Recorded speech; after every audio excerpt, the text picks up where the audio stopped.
السلام علیکم ورحمۃ اللہ وبرکاتہ۔ محترم ناظرین، امید کرتا ہوں آپ تمام احباب خیر و عافیت سے ہوں گے۔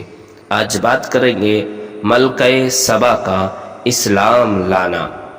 ملکہ سبا بلقیس نے حضرت سلیمان علیہ السلام کی شان و شوکت کا حال سن کر ان کی خدمت میں حاضری کی تیاری شروع کر دی۔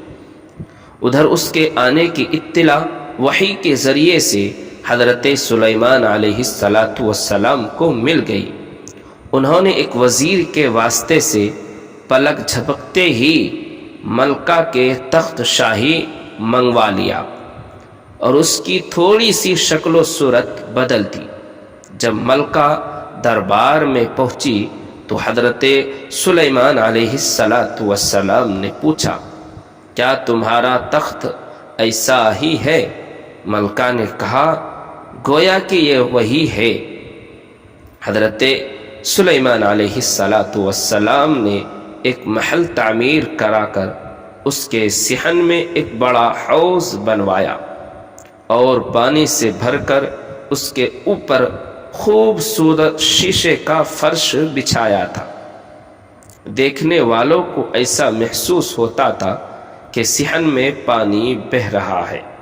جب ملکہ سبا صحن میں پہنچی تو پانی دیکھ کر اس میں داخل ہونے کے لیے پنڈلی سے کپڑا سمیٹا۔